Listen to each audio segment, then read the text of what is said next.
And we're back here, Palcast number 2, baby.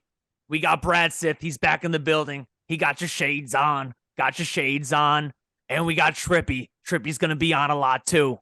He's over there with a solid mic setup. This man is ready for ESPN, ESPN2, and ESPN The Ocho all to hire him right now. BSN Network, what up, what up? How you guys doing? I'm fantastic. Yep. Go ahead. Yeah, bro. Oh, yeah, let's go. Don't worry, guys. I'm not going to do that voice the whole time. It hurt so bad last time. Remember, everyone check out Brothers Ravioli and Howard Beach Queens. Buy your sandwiches there. We love Angelo. Angelo loves us. Also, any other sponsors, pay us money. We'll sponsor the crap out of you. We got a bunch of bald guys, and we're worth it. Don't worry about it. Jesus Christ, why? That's why. Amen. Hallelujah. Brad, Trippy, what up? Melo retired. How you doing? How you feeling? I've never been more sad in my entire life. I'm honestly pissed. Why? Because, man, he didn't get a farewell tour, man. Like, I'm not letting that go. I feel that. Stored. I feel that, but like, so are you of the belief that the Knicks should have signed him and let him play out the rest of the season with them? Bro, from what I've seen this whole season and into the playoff run, he was needed the whole time. He should have been here since the start. But can we argue real quick? So why was it so hard for the Knicks to trade the assets that they had for Donovan Mitchell? What does that do with Melo? I'll answer that question for you because we didn't highlight them enough. We barely played Quentin Grimes. We weren't highlighting IQ as much as we should have been. He was only getting like 25 minutes a night. And then we were barely playing Obi Toppin. Now, granted, we're still not playing Obi Toppin, but we played the heck out of both Quentin Grimes and Emmanuel quickly. So if we were to find that happy medium of, not happy medium, if we were to find that happy, well, if we were to find the value in a trade where we can give up those guys, Joey, I could literally see whatever game you're watching. Is that the Heat game? It's the highlights. It's yeah. It's in your class. I thought I was the only one. I'm looking like, yo, that game looked kind of nice. But you know what I mean? So it's like you gotta pick and choose your battles. You know what I mean? So it's like, of course, you want to bring back Melo, but this season for the Knicks actually meant something. And if you want to make that trade for a star this season, if one does, the right one comes available, you want to be able to highlight these guys so that we don't have the same shit happen to us the second time around where we can't get Donovan Mitchell because they're like, I don't know who Emmanuel Quickly is. I don't know who Quentin Grimes is. You feel me? So like, that's why you don't bring a Melo in as much as we would have all loved to see that. So Trippy, do you worry at all about IQ, Grimes, or Toppin's minutes if they brought Melo in? What's your response to that? Honestly speaking, they would have been great because Melo could have just went back to his natural position and just played the backup three. Like, he would have been great. He would have been good the way the pace was moving. We already playing ISO positions. He would have had ISOs here and there, but he already established that he was willing to come off the bench. He was able to pass. So I don't know. I see things a little bit differently. It's all on Tom, man. He's controlling everything. So I can't get mad at him. And then we say star player this, and I get where you're going with it. Like, yes, we had to get their value up. We had to see what these guys were like. Sad part is, I just don't know, man. Like, the way these kids move, and on top of that, you hearing that we don't even know if stars want to come here because we got Tom. So I can't even picture our star coming here because of our coach. So I'm stuck in shambles. Yeah, but you still need to leave yourself the ability to get them. And if you can't trade for them, then how are you supposed to get them? There's no such thing as free agency is a myth. It don't exist no more. After 2019, we're never going to see free agency the same way we did before. You're not going to see all-star caliber guys that are max contract guys going to free agency. It's just never going to happen. I'm going to let Vin go because he said he actually had a take on this, and then I'm going to give my response because I've actually not given a Melo take on any platform in like 5 months, and my mind has changed drastically. So Vin, go ahead. All right. I'm going to be controversial and go like a little, kind of going to shit on Melo a little bit. How do you quit after you got fired? How do you retire after you didn't play basketball? You got fired on your day off, Craig. Who is this guy? I'm saying like, and maybe it's because he didn't want to get this off-season calls, teams wanting him for the playoffs, having to deal with his agent. Maybe he's just done with all that by saying he's retired. Maybe that's what he's retiring from. But we know you're retired, bro.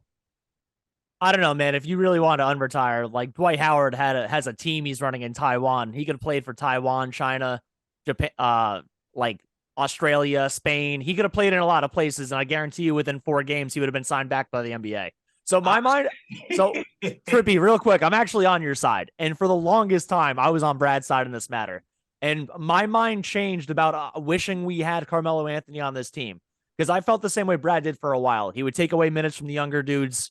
I think he's a 4 in today's day and age. He's just bigger. He's slower. The 4 is meant to shoot the 3 now. Like he's not keeping up with a single 3 on defense. He already didn't play defense that well in his prime. Like he wasn't going to do it now. As you get older, you get wider, you get slower. You're in essence moving one line up. You know what I mean? But so I started siding with you, and it was during the postseason that I was thinking in my head, I wish we had a Carmelo Anthony or someone like that. And it's because Melo is media. Melo is and brings the spotlight to and unto himself. And he is never scared of the moment. If this man's 0 for 30, he is taking that 31st shot. And so RJ. That's not what I'm talking about at all, though. That's only one dude. That's only doesn't one dude. compare, RJ and Brunson, RJ's last game, trash, 1 for 10. You can't do that. But I mean, RJ and Brunson, for the most part, like during the playoffs, like they were never scared of the moment. Randall is, I don't know. He's like in a house of horrors mirror world. I have no clue what this man does in the postseason. IQ shied away from the light, collapsed, then got hurt. Grimes shied away from the light offensively, shot trash from 3. We already went over this over and over again. The 2 of them were trash on wide open 3s. And that has nothing to do with Tom Thibodeau or anyone else. You're shooting under 30% from 3, and you're a 3-point specialist, and wide open means the closest dude isn't within 4 fucking feet of you. You messed up. And Carmelo Anthony would never be scared to take that shot. He would not be scared of the limelight, and he's taking any and all media pressure off these dudes whenever they collapse in the game after. And if he sucks, dude. He's like your 12th guy off the bench. You play him fucking 4 minutes, you figure out he has it or not. You can just take him out. Jericho Sims didn't play at all, and then he got surgery. We had Dwayne Washington, right? Never played, obviously. Trevor Keels on the postseason roster, never played. Deuce McBride played like 3 minutes, and Evan Fournier and Derrick Rose also never played. If you're telling me we needed to have that Dwayne Washington dude on the team and we couldn't have paid Carmelo Anthony, literally the last 2 weeks of the regular season, have him qualify for the postseason roster, and that's not worthwhile in any way, shape, or form, I just can't see it. I think it would have been totally worthwhile. Number one, who the coach, the head coach, his name is Tom Thibodeau. He's not the GM. I don't like, no matter what, at the end of the day, he's not the GM. I understand that, but Joey, dude, like he only runs 8.5 guys. Like he doesn't really run a big rotation.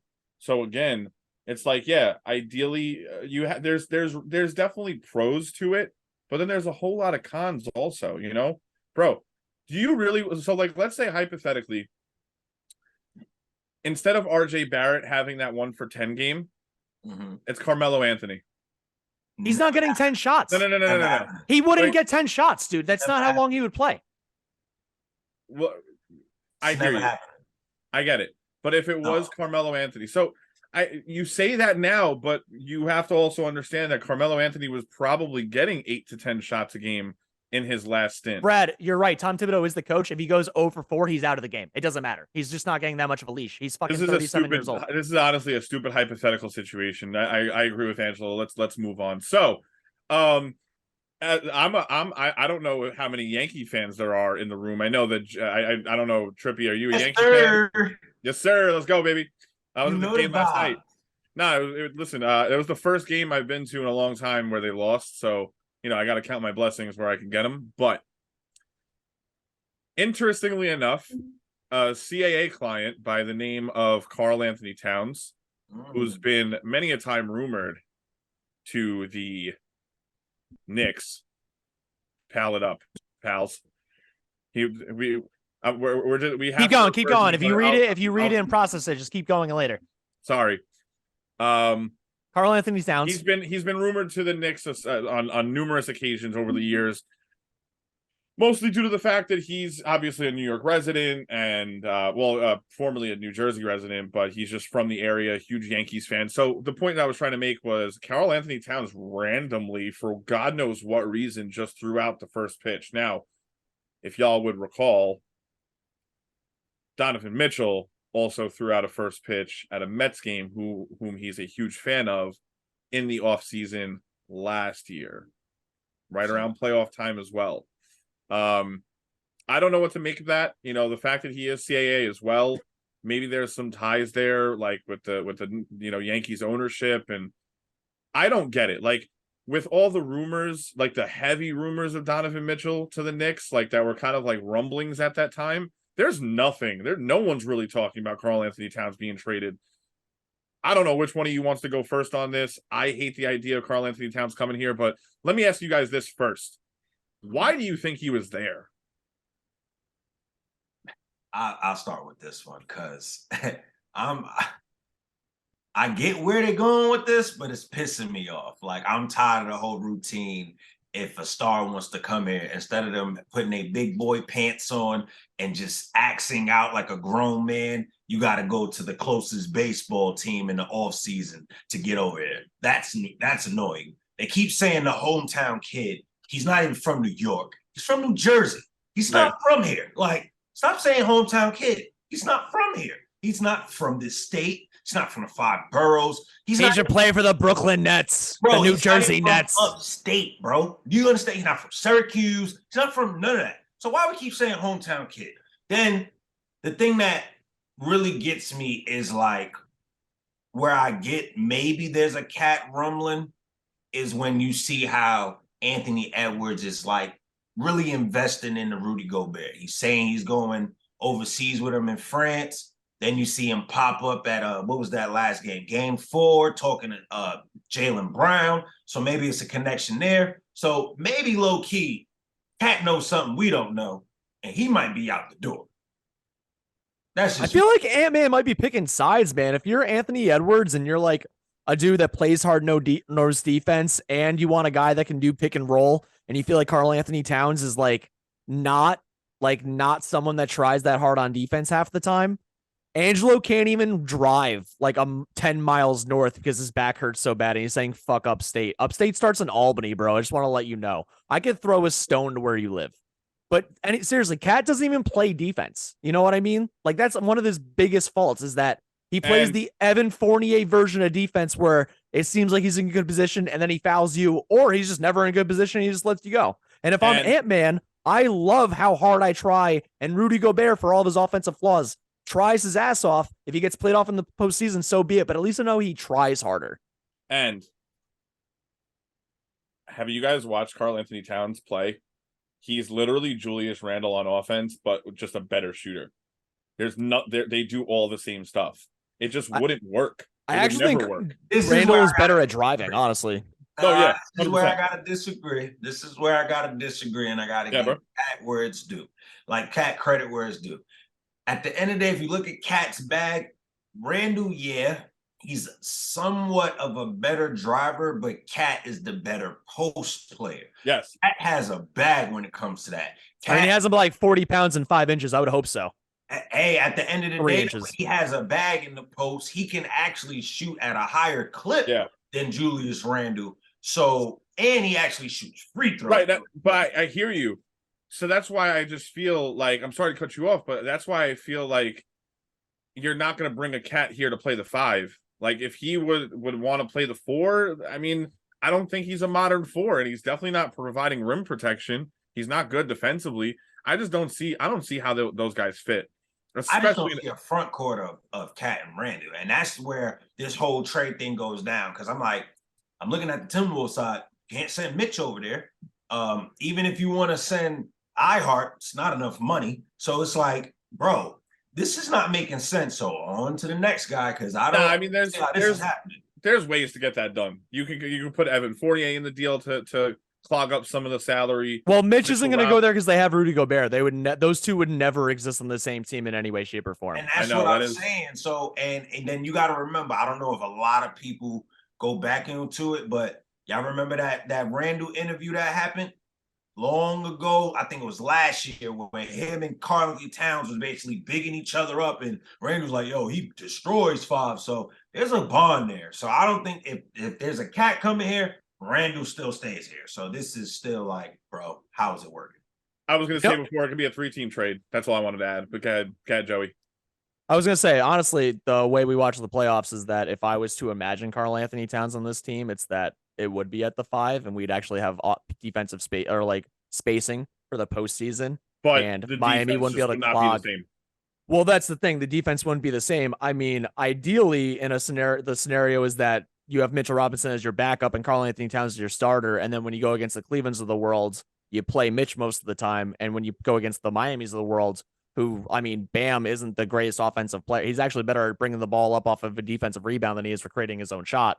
Like, I'm not worried about Cat getting destroyed by him. You know what I mean? It's just matchup dependent. But the thing is, you can't have a matchup dependent player when he's making $46 million a year. That's what it comes down to. That is true. It's just too much fucking money. Now, I think a lot of people are kind of on the same page. I'm not in the group of people that's like trade Julius for anything. Like I think if you were to be able to find a way to upgrade like significantly and get into that upper, 90 to 95, gotta be worthwhile. Yeah, right, 100%.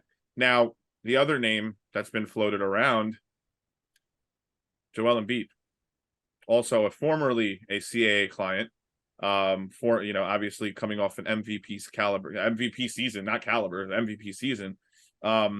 He's got his faults, obviously a man that large and that tall should not fall down as much as he falls down, because it's a long way down from 7 feet tall. And there's a lot of weight just crashing into the ground every single time he does that. But listen, you do what you got to do to try to win games. You do what you got to do to try to, create fouls and stuff like that. But, he has a good relationship with, Leon Rose, obviously his former agent. Obviously there's a lot of turmoil going on in Philadelphia. You may be losing, you may almost definitely be losing, James Harden. So Joey, you can see everything you're doing, bud. I'm just typing. Yeah, you're good. It's weird. I can see everything you're doing. Like you're just like if I was sitting here just like texting on my phone, just like it's basically the same thing. I guess what are your thoughts, guys? I'm kind of rambling here, but Joel Embiid, it's obviously a very, very intriguing name. I think he fits what it is that we're looking to do on both sides of the ball. I don't necessarily like the fit. I also don't like the fact that you have the fact of having your best player be a center, unless it's Nikola Jokic. That's the only exception there. But what are you guys' thoughts? Joel Embiid, do you think? Trippy, I know you have a much stronger opinion than I do on this, so feel free to go first. I mean, it's Joel Embiid, man. What else do we need to say? We know that we needed a stretch 5. He gives you that. We need defense. He gives you that. I understand that we bring up injuries. Damn near everybody that's linked to the Knicks or that we are looking to even get closer to when it comes to all of this, bro, they all have injury history. So we could just squash that out the way. And it's like, if you have a chance to get an MVP, not MVP caliber, get an MVP player to match here with Brunson, and mind you, it's a 5 of all people. Who says no? And especially if you have a way to do it and not gut the team out to get it done. Yeah, a lot of people was like, bro, you're going to have to give up everything in the world. But you are. This is why I tell everybody, bro, you got kids over here that you still see need experience. We don't got no draft pick this year already. We got 1 million draft picks. Figure out what draft class you want that you really, really, really, really care for. You stick to that. You keep that pick. All other picks, send them off. Brunson and Embiid together, that sounds like a chip to me. I'm sorry. Get it done. Because at this point, we are not about to waste Brunson's years. Get the job done. If he's on the table and on top of that, if he's willing to play with Tom Thibodeau, you get the job done, bro. Just get it done. Is Brunson and Embiid like that? Is that duo a top 3 duo in the league right away? If he joins the Knicks, is that a top 3, 1-2 punch in the league? With what I'm watching out of Tatum and Brown, they're definitely, I feel like they're not going to be top 3 anymore after this year. So I think it's there, man. Put it like this. I see it like this. If Brunson and Embiid were to get paired up together, and this is gonna sound crazy right now, but it would be basically the closest version to what we wanted Allen Iverson and Mutombo to be. I actually think they could be the best combo in the East too, because if I had a couple in my head that are better, it's Booker and Durant, and it's Murray and Jokic, and they're both out west. So hold on. While we at this subject, right? We giving off your best duos. I'm gonna start with you, Brad. Let me get your top three right now. Top three duos. You don't got to put it in any order. I just want to hear them. Purely talent wise. Yeah. I'm still going right now. You're going to say Kawhi and Paul George, aren't you? No. Oh, thank God. No. Jaylen Brown, Jason Tatum, Devin Booker, Kevin Durant, and then LeBron James, Anthony Davis. All right, Joe, who you got? I don't have LeBron and AD anymore, and it's solely because I don't know if LeBron is going to be in the Lakers anymore, honestly. That seems sketchy AF. And I mean, they've been on the same team 4 years, and LeBron has a 5-year expiration date wherever he plays. Man, I mean, we've seen it over and over again. He's going on his 20th year, and he's on his 4th team. What does that mean? Every 5 years is like, well, I got to go somewhere else, I guess. Joey, you don't know how to follow directions and make content. Brad, don't be a hypocrite. You know how many times I've asked you a question and you're like, wait, hold on a sec. Let me tell you about this one time. We're trying to make short form content here, Brad. I have to edit the videos, man. I can cut out whatever I want. True. Yeah, no, I said it before. I got KD and Booker, and then I definitely got Jokic and Murray, and that's mostly because Jokic is number one. Okay. And then I think there would be a real case for Brunson and Embiid to be the best in the East, straight up. I mean, Giannis and Drew, I don't know, because Drew Middleton, like, what am I getting out of either one of them anymore? Brown and Tatum, yeah, I would definitely have them toe to toe still, but does Brown even want to play in Boston anymore? Is this dude just adding a bunch of Atlanta Hawks on Instagram because he's not going to play in the ATL? Like, come on now, a little bit sketchy. I don't know. I think it would be up there. I take back what I said about LeBron. You're right. I think that I think it would be, because when I think of the Nuggets, I think of them more of like a trio, but in all reality, Jamal Murray is MPJ is not on their level.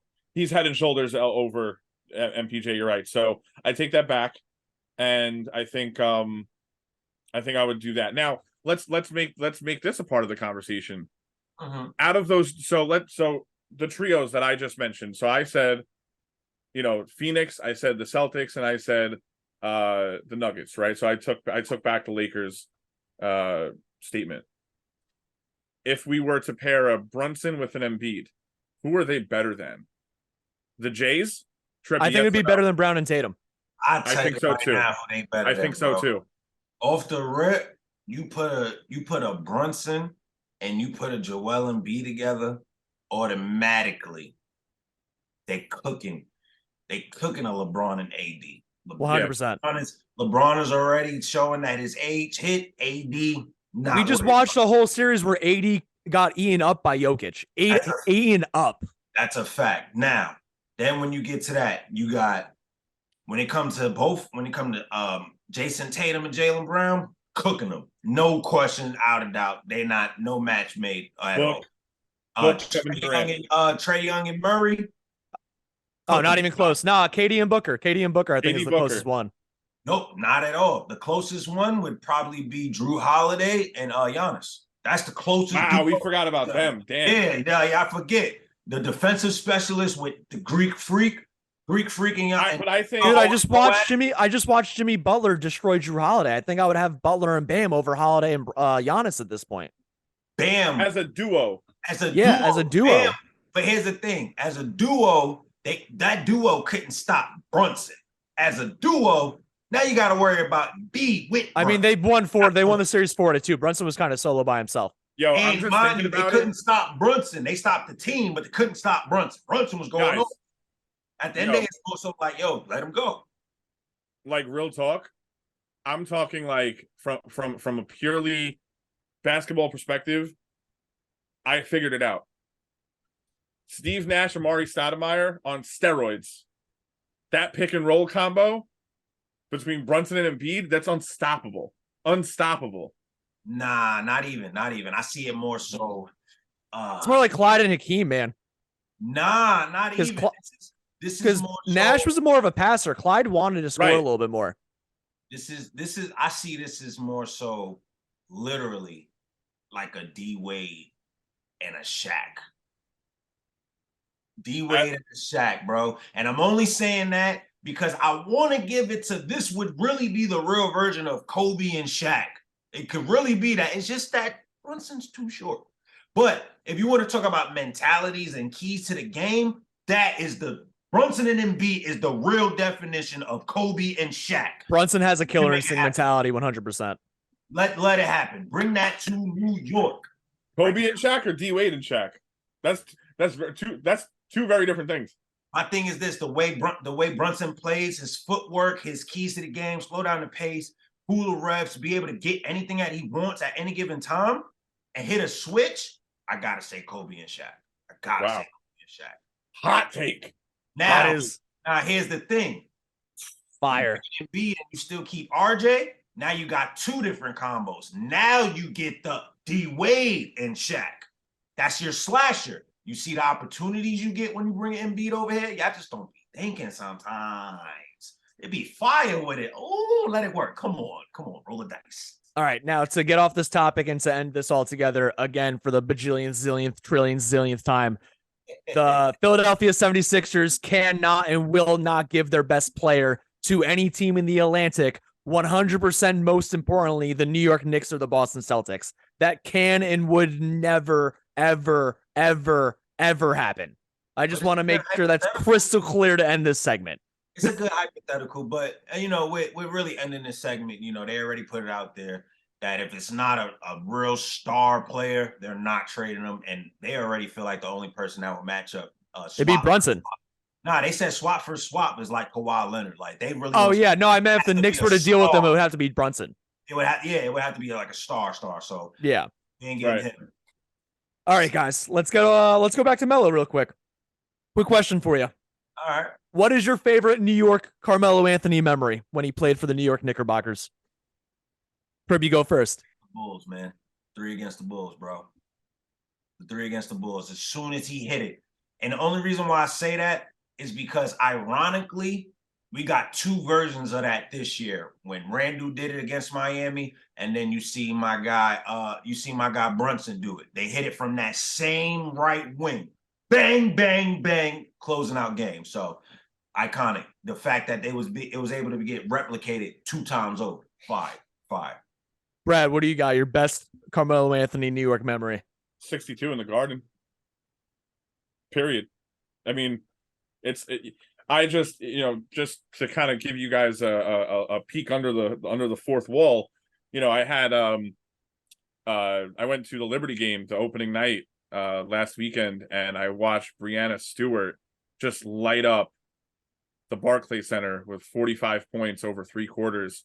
Now, I could only imagine what it was like to be in that building, watching our star that wanted to be here from the area, et cetera, just torch it up and drop 62 gosh darn points. I mean, that's just electricity by definition. What about you, Joey? I still don't get why WNBA uses a smaller ball. Like, most of them are also over 6 foot and have bigger hands than me. Like, I still don't get the premise behind using a smaller basketball. It is funny because, like, you have your Breanna Stewarts who's like 6'5", and you have your Jonquel Jones who's like 6'6". The Liberty have that backup center from China. She's 6'11". What is the difference between her and the NBA? She's the tallest person I've ever seen in person. Like, she's the tallest. What happened? Not to cut you off, but the only reason why the Bulls are so small, honestly, they look tall, they look like that, but if you look at the new lineup of females that's coming into the A, they're more so like the girly girls that just play ball now. Nah, Trippy, look up their heights, man. Most of them are like 6'2", 6'5" to 6'5". Their hands aren't that big. That's the difference. Neither are mine. Yeah, they tall as hell, but that's their hands ain't that big. So you gotta go with the size frame of their hands. Like, I've seen a lot of tall females, literally, but their hands are just average women hands. I don't know how that works, but it's genetics, man. But that, so like I was gonna say, then you have your Courtney Vandersloot's and your Sabrina Ionescu's who are like 5'8" and then like 5'11" or 5'10" respectively. So yeah, I mean, you're gonna have your bigger girls, obviously, but then you're gonna have the smaller ones that are like normal human sized. You know, a 5'8" girl. I've met plenty of 5'8" girls. 6'4" girls, not so much. That's fair. That's fair. To go back to the Melo thing, my favorite Carmelo Anthony. 6'1" to 6'2", just to answer that, all right? 6'1", 6'2", anything over that, all right, man. I ain't doing all this all day. I ain't doing all that all day. But shout outs to my tall women out there. Shout outs to my tall women. I'm an actually negative person, and again, if I sign a player that is supposed to be an all-time great, I want him to win my team championships, and that never happens. And the most memorable thing, even though it's a negative, in Carmelo Anthony's career on the New York Knickerbockers, to me, is losing 82-71 for Game 3 against the Pacers in the Eastern Conference semis, where Roy Hibbert won 24-12, and Melo was the only New York Knickerbocker to score over 10 points in the game. And this man had almost a 40% usage rate for that postseason and tried to, whether it's from roster configuration or his own stubbornness, play 1-on-5 most of the time, and they lost. And I'll never get over that stuff. And that's kind of why I never like truly enjoyed the Carmelo Anthony experience as a Knicks fan. I know 99.9999% of fans that are Knicks fans will totally hate me saying that and totally disagree, but I don't care. Fuming. Yeah, I don't care. Straight up. I didn't like the trade. I know I've said that over and over again. I didn't like the trade. In hindsight, the trade was fine. Thank you. You know the Nuggets got the Nuggets got Jamal Murray out of that draft, out of that pick. That's the best player out of all of them that they got. So Gallinari got hurt later on, which made him worse. Wilson Chandler played really well for 2 more years and then just fell off a cliff for some reason. Role players. Let me in hindsight explain to you why it's a bad trade. Because you did not win the title. The Knicks did not win a title. They signed Carmelo Anthony. They traded to spend all this money. They ended up having to start Raymond Felton, Pablo, when he came back the second time.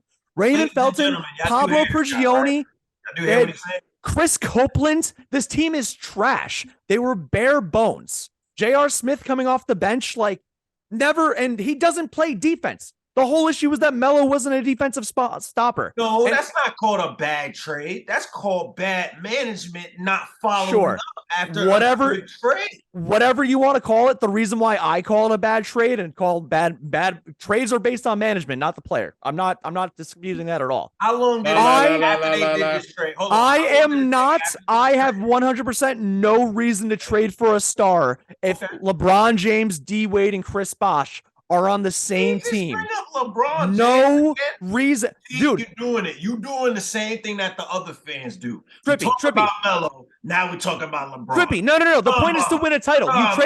You trade for a star. The point is to compete to a title. Am I wrong? Do you compete to make the playoffs and lose in the second round, or do you compete to win a title? What is the point of trading for Camelo Anthony? It's to win a title. And if another team is a super team and you're just wasting assets to bring Carmelo Anthony home, quote unquote, and then your team is trash around him and your second best player is J.R. Smith or the defensive stopper Mitchell Robinson, Tyson Chandler, and you're screwed with your team that way, and then you have no chance of winning the title, it's a bad trade. You wait for free agency. You try to build naturally and you play it slow because you were never, ever in a million years going to beat the Miami Heat that way. It is a total waste and it was poor front office management. Whether that's not on Melo, that's on the front office, but I never liked the Carmelo Anthony experience because of it, and he never even got out of the second goddamn round. Jalen Brunson has won the same amount of second round games as Carmelo Anthony did in 1 year, or one less game. One less game within 1 year. Within 1 year. You know why? Because he's got a better team around. He got a better team around him because he came over as a free agent. Because he didn't play the stupid game of get me out of here. I want to go out. I want to go now. You screwed yourself. You made the team worse by not waiting. At so the dumb. End of the day, I look at it as it was a win-win. How long ago did that trade happen? 2012. How long did it take for Denver to just now get here and they still acquired Jamal They made the finals 3 years ago, and then Jamal Murray tore his ACL. Or they made the Western Conference Finals 3 years ago. Western Conference. We talking about the finals, baby. Like, when did the Knicks make the Eastern Conference Finals last? It don't matter. No matter what. It does 100%. When do they make it last? Get a title. 2000. Still gotta get it. The Nuggets still gotta get it. They're about to win in 2 weeks. It has nothing to do with the Nuggets. It has nothing to do with the Nuggets. I'm saying that the Knicks should have never made the trade. The Knicks should have never made the trade. They still gotta get it. No matter what, you still gotta secure it. Just because you made it, they don't mean you got it yet. It ain't yours yet. Best out of 4, baby. Now I got praise, and I hope they get it, but you still gotta go ahead and perform and get it. So how about Denver? Yeah, that happens. I ain't stamping nothing with Denver. So well, regardless of Denver, good. I would have never made the trade. Straight up. Look, let me throw a hypothetical at y'all real quick, right? We got all these trades going on. We see certain people going to certain games, certain people looking like they want out. What if out of nowhere Kyrie Irving just makes his decision and say, I'm going to the Knicks? And he take a pay cut. Yeah, that's like those memes where it's like Antonio Brown decided has decided to sign with the Ravens. The Ravens have not agreed. Like, no. If Kyrie Irving wanted to come to the Knicks, I think the entire fan base would be like, nah, we good on this side, fam. It's a parade in my city. It's a parade in my city. We got JB, baby. You know, you feel me? Like, you feel me? Like, I'm good. We're good on that. We're good on that. Kyrie Irving is not going or playing anywhere for less than 20 to 25 mil a year. He's not taking no pay cut. That makes no sense. I got my point guard. I'm good.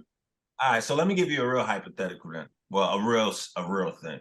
Right now, you got reports going out that you got a contract for 4 years for both of these guys. Talking about Josh Hart and Emmanuel Quickly. Now, here's the thing. It's looking like 4 years, $70 million for Josh Hart. Then they're talking about 4 years, $80 million for Quickly. But then there's something about that.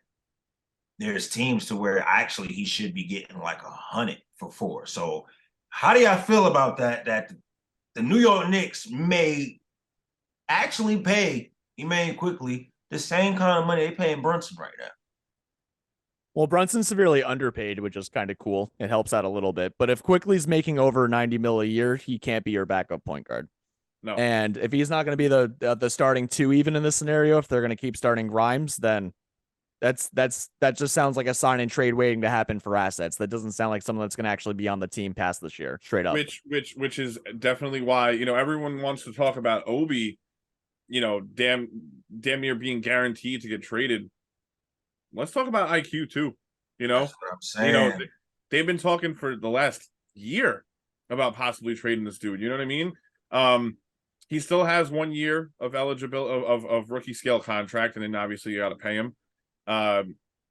You can't commit that kind of money to a guy on the bench. It just doesn't make sense from a roster composition standpoint. Now, granted, the Knicks cap situation is probably the healthiest that it's been in a long time. Here's my thing, right? And, you know, it's funny because Knicks Film School is actually talking about this, and I wanted to add to it a little bit. They were talking about Emmanuel Quickly for the 7th pick in this year's draft, right? So basically to reset with the Wizards, to reset the rookie contract. I kept asking everybody who had that pick. Like I was wondering what pick the Wizards had. I knew they was in the top 10, but I couldn't remember the pick. Keep going. What I think they could probably do, which would make a little bit more sense to me.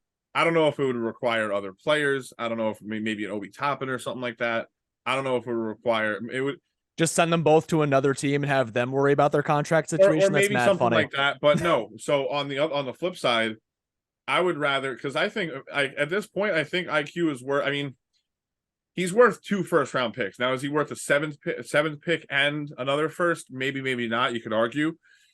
I think a better idea for the Knicks would be to maybe consolidate, maybe the 2 of those guys, maybe send them, you know, send Obi and IQ to Washington, or grab a couple of other picks that you got, some of those protected ones, for example, and throw them at Washington in exchange for the 7th pick and to take the protection off of the pick that the Knicks currently own. So it would be an unprotected pick next year. So are we doing this just for picks? We just doing it for the pick? Well, basically what you're doing is you have another pick for next year that's unprotected, so it looks a lot better. It looks a lot better to a potential suitor for a star trade Plus, you're drafting a guy that you could either reset one of their rookie scale contracts with, so you're going from a 4th-year rookie contract to a 1st-year rookie contract. So that which just basically buys you 4 more years to make a decision on that guy instead. And so apparently the news is coming out is that we weren't really all that interested in Jaden Ivey because of the plan of getting Jalen Brunson. We were more so intrigued in Jaden Ivey so that he would be a centerpiece for a Donovan Mitchell. That's what we wanted to do. Apparently, this is the news that's coming out. So the guy that we drafted the 7th pick could also be another guy that we highlight in a trade for a potential star. I think that would work a lot better. I guess I kind of just made this up recently, but what do you guys think about that? So again, just to recap, I think you're overstating how much Emmanuel Quickley is worth on the open market. I actually think that teams value the 7th pick more than they would value Emmanuel Quickley. What about people love hypotheticals more than actual players? It's just how GMs work. I think this is how this works. You got Emmanuel Quickley. If you're trying to get the 7th pick, let's see. I think a 1-for-1. I think a 1-for-1 actually works. I think to get that 7th pick, if you talking to them and you say, because some way, somehow, we got to get something back more than Washington also has no cap space. This is why I say they pay Bradley Beal $8 bajillion. This is why I would say with them, I would possibly try to get that pick and try to get KP as well, bro. Like you gotta get something back in return with that pick. So if I'm gonna give something out like IQ and Obi, no. Here's the thing.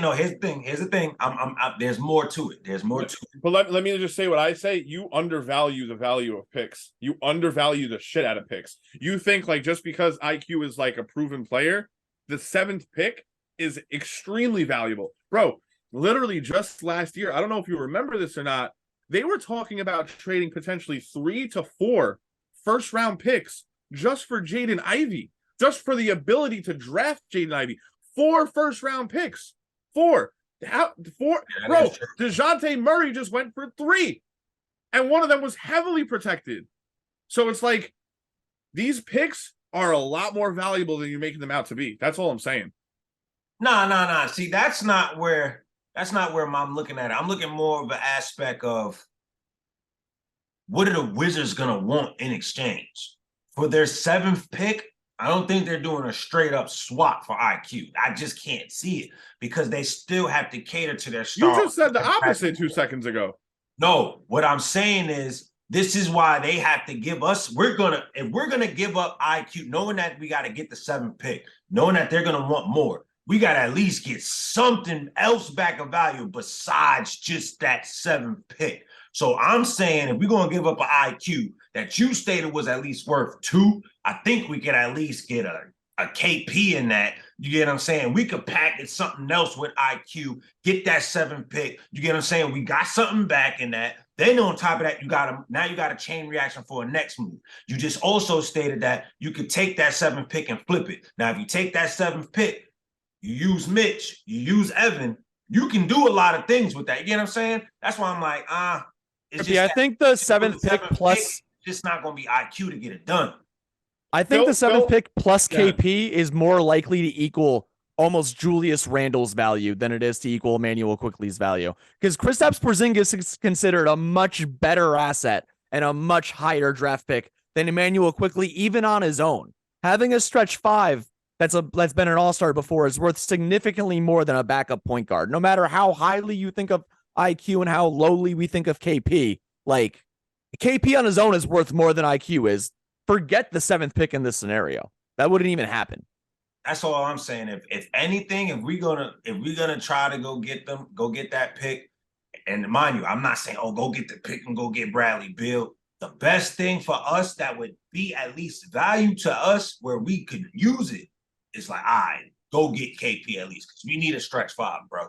We need that. Like, we need it. We thought that was iHeart. Obviously, it's not. So we need a stretch 5 because that KP clog is annoying. I wanted you guys to fill the air temporarily while I looked up the trade machine. Hear me out. Maybe we have to send something else back, but hypothetical. Evan Fournier, Mitchell Robinson, and Emmanuel Quickley for Kristaps Porzingis and their first round pick, success. Yeah, So dude, let's get we're it. not getting a pick out of that. We'd have to give a pick out of that. You have to understand, Evan Fournier is a Hold on. negative asset. No, Evan Fournier is a negative asset. He costs This is negative what he said. money. He did state this. He did state that. Look, we may have to add something else to it, but we're not getting the pick out of that.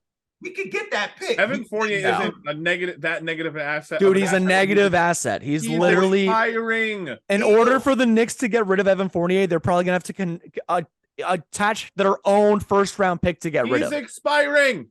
Yeah, But no, here's I the thing understand said that. earlier though, Joe. You got to remember, who cares if we got to attach a first round pick? I bet. Got like 7 or 8. You pick watch this draft class and you just let go of the pick.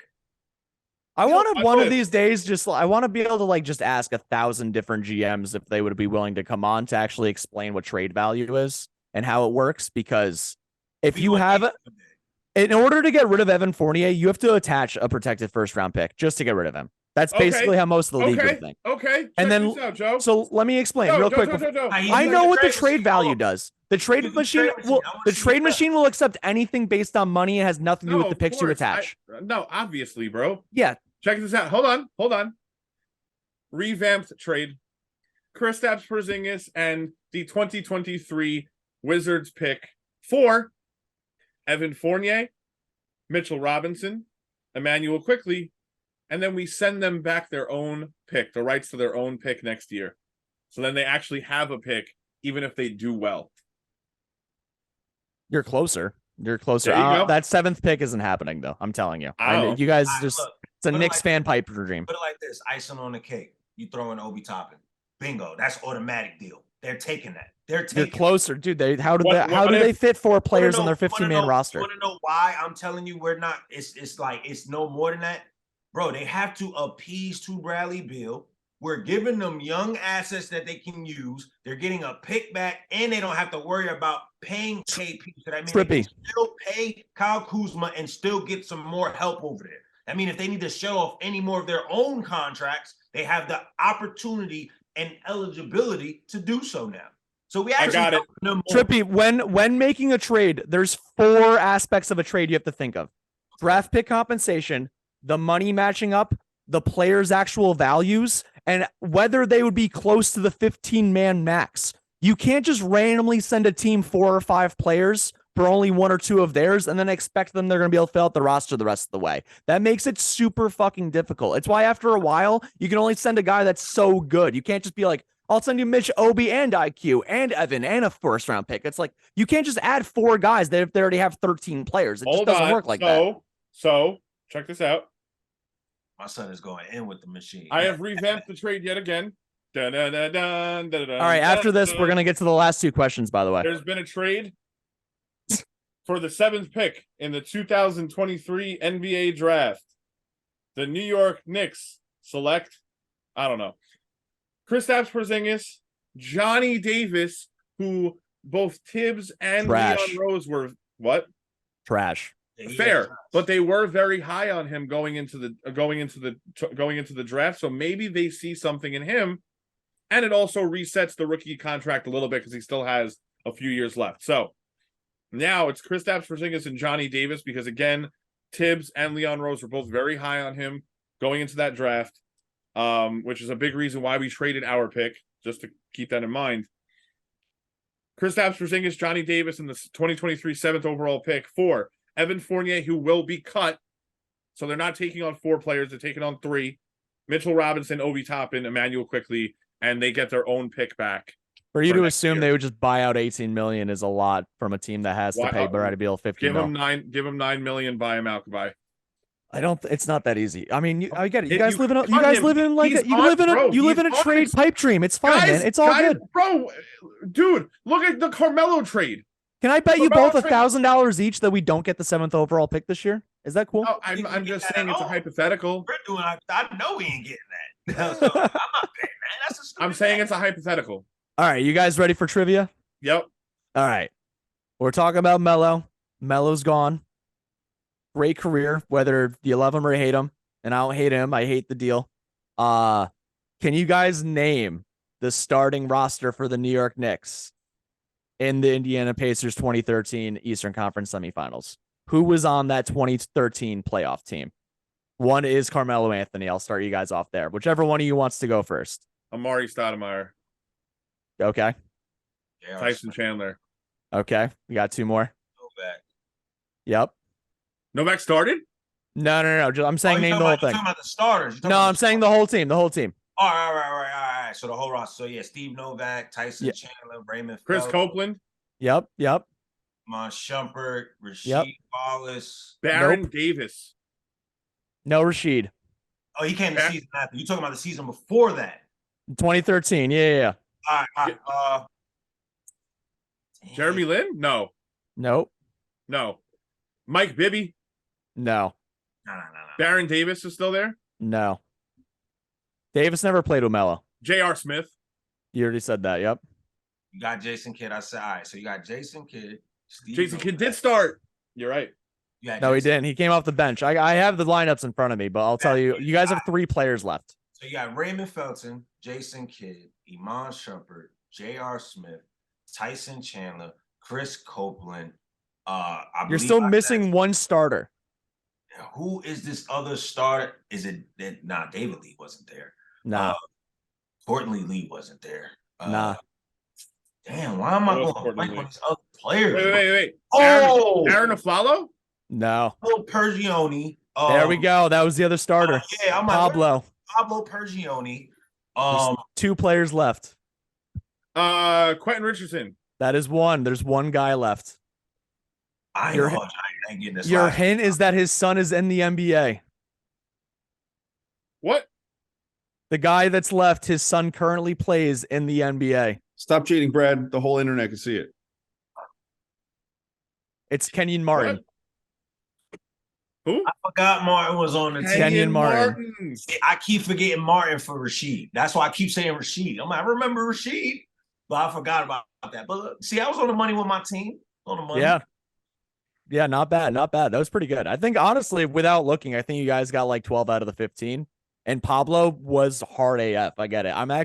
So I looked at the thing when Ange told me to ask you guys this before, and we were all supposed to go, but I'm thinking in my head, like, how are any of us going to actually know the answers?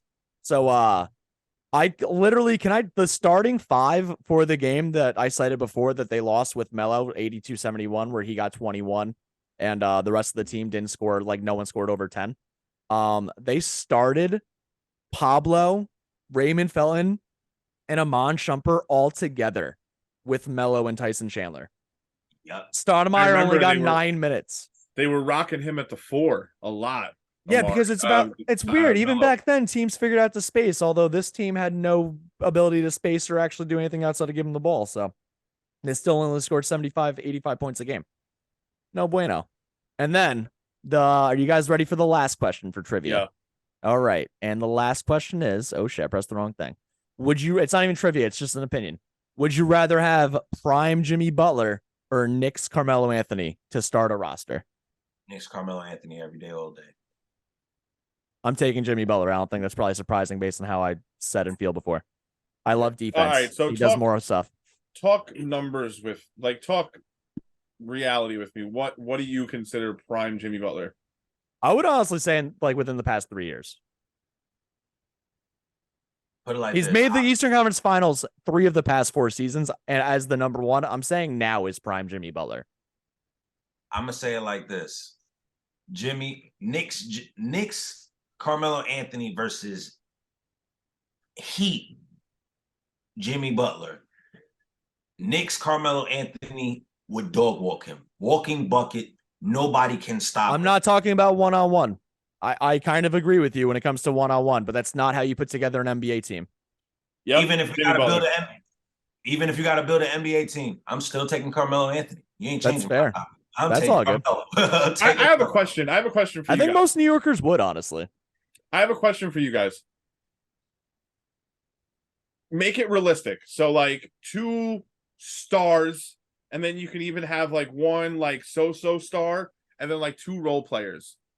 If you had to build a team around prime Carmelo Anthony, who are your other 4 players? So you can put him at the 4, you can put him at the 3, whatever you want. You got to get 2 guards, a forward, and a center. Who are the 5 guys that fit best around Out Carmelo of like Anthony? all time, or you mean like when he played? Like when he played, or yeah. LeBron. You think LeBron? LeBron at the 3 or 4 and Melo at the other one. Yeah, I'm because not Melo talking about the best team. I'm talking about a team that would fit. And make LeBron it fit with any and all players, and LeBron was not score first, and Melo is score first, and Melo would rather the last Okay. shot. I'm All gonna be right, honest. 2 more. The team that fit him out the gate, and I don't even gotta go nowhere past this. This is the only reason why I just wish Melo would have chose a ring and didn't come to the Knicks. Because honestly, he needed to go to the Bulls, bro. Him, Derek, Joakim Noah. You still had Jimmy over there. Like he shitty went to the Bulls, bro. That was the perfect setup for him. Like it was literally lined up to where they needed that ISO score. They needed Carmelo. Yep. Like, it was one of the Detroit Pistons realms. Like they needed him, and they just didn't get the guy they needed. You get what I'm saying? I do think Joakim Noah would also be on this team because the thing is, it's like once I pick Camelo Anthony, I want 4 guys that are great at defense. I'm picking Drew Holiday because I don't necessarily need a point. Like if I have LeBron, I don't need like a point guard. I need a defensive point guard. But now your 5 and your 2 or whatever you want to call it would have to be like lower tiered, like lower. Like you can't have another all-star. Yeah, that's fine. I'll take Zach Randolph at the 4. It's not necessarily an all-star. He's like a Lower than that. Lower than that. Zach Randolph is a perennial 20 and 10. My 5 right now with Melo. Go ahead, Trip. You give me Knicks Carmelo Anthony, right, in his prime. You give me Knicks David Lee in his prime. Woo! Right? There's no defense on that team. You're giving up $110. I only did 2. I'm not done yet. I'm not done yet. Right? Center-wise, boom. Center-wise, you give me the Admiral. So that's my 2 all-stars right there. David Robinson's an interesting choice. I like that. Yeah, you give me that. All right, now we're going point guard wise, and you said they can't be a heavy bag, right? Like they can't be all-star, but got to be. I feel like you can count David Lee as the tier below. He made 1 all-star team, but even that was just like. But my 2 all-stars would be the Admiral. I would probably. I don't know if you guys agree with me or not. I would probably rank like all time like Zach Randolph as a better player than David Lee. So like Zach Randolph, for sure, a little bit too high. 100%. You know. Yeah. All right, go ahead. So we got David Lee, we got Carmelo. You can still name like a pretty decent name and then like another role player. All right, so truth be told, my point guard just for me, when it came to what I needed, because I need defense. I need you to lock up and do what I really need you to do. So if I'm going in that realm, I don't know how y'all feel about Gary Payton, but I'm gonna have to throw Gary Payton in there. Oh, for sure. We're going back. Yeah, I need good defense, and then my 2, just because it's decent enough, but it's not gonna take me over the top. This is when, I got faith in him. And I'm just gonna ride with my guy forever because he's my favorite Knick of all time, like even more than Carmelo Anthony. I'm going Jamal Crawford at the 2. Let's go. I fuck with it. I feel like I would have either Jamal Crawford or J.R. Smith on this team. Jamal Crawford gotta be 6-man is J.R. Smith though. Yeah, respect that. Yeah, I'm taking Drew Holiday. I'm gonna try to stick with all guys that were like playing literally with him like 8-9 years ago when he was in his prime. Like guys that could have played with him. Right. Okay. Drew Holiday, Joakim Noah, definitely covering up for my defensive purposes. You got Joakim Noah. That's what I was gonna go with. And I said LeBron, and then so I just need a lesser role player. A lesser role player in like 20. Oh, dude, Lance will make him dance. What am I even saying? Obviously, Lance Stevenson at the 2. I was gonna say Lance too. Yeah, dude. That's Lance so will make him funny. dance. So if we're gonna do it like that, realm with players he played with, that's kind of or could have. No. All right. So that's kind of easier. So off the rip, I'm gonna do it this way, but the right way. This is how Houston should have did it, and just not with their coach. Chris Paul, Melo, boom, out the gate. I'm still gonna have Tyson Chandler there. And then for my 2 and my 4, I'm thinking I'm gonna go. This is where I get nice with it. For my 2, if I can get him, what team was he on? I want to make sure he's a 2 before I say this. Oh, for my 4, this is when he was actually good, not wilding out. I'm putting Lamar Odom at the 4. Okay. because he actually did play with him. I was thinking if I didn't take Noah, I was going to take Pau Gasol. Yeah, Lamar Odom at the 4, and then I still need some type of good offense as well. Because with Chris Paul, he is going to play the defense and he is going to facilitate well. I'm gonna throw Monty Ellis in there for my 2, man. Everybody about Monte Ellis is that's a good walking bucket right so there. you got Melo and Monte going crazy. Yep. You know what I'm saying? Everybody else do what they got to do. You got some facilitator, you got defense, I like that a lot right Chris there. Paul is loving that team only having to score 12 points a game. Right. 100%. Let's I think this was pretty good. Yeah. Let's close it out on this. So MVP Derrick Rose. Lance Stevenson went to high school with my Go Rail Splitters. Okay. Luol Deng got you defense, got a little bit of shooting, can drive a little bit, but he's mainly going to be there for your defensive stopper. Melo at the 4. Well, Luol Deng and Melo can kind of interchange depending on the matchup. And then Joakim Noah, good passer. Obviously a tremendous defensive player.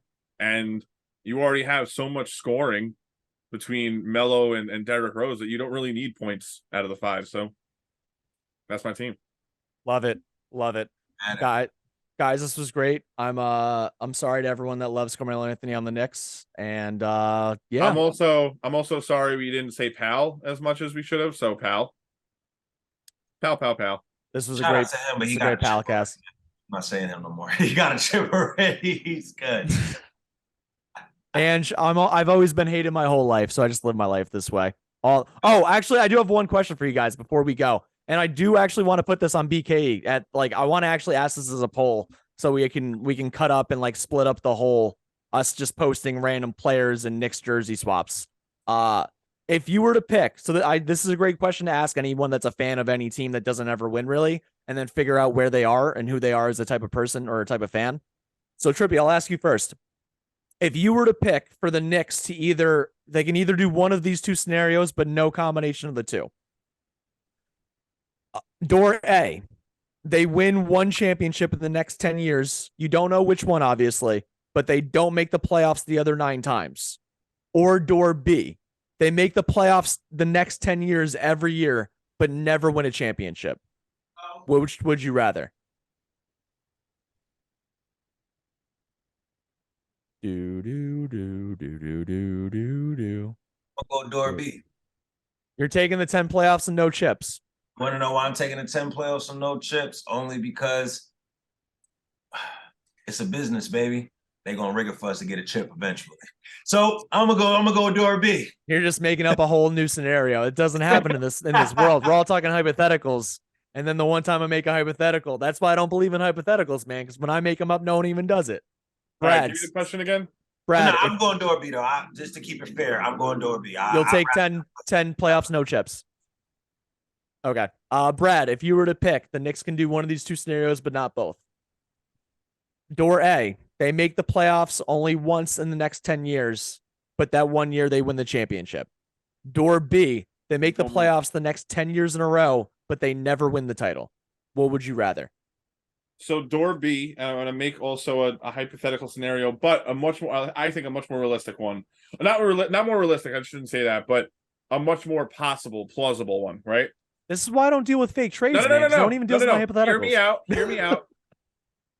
They go 10 for 10, making the playoffs, getting eliminated in different rounds.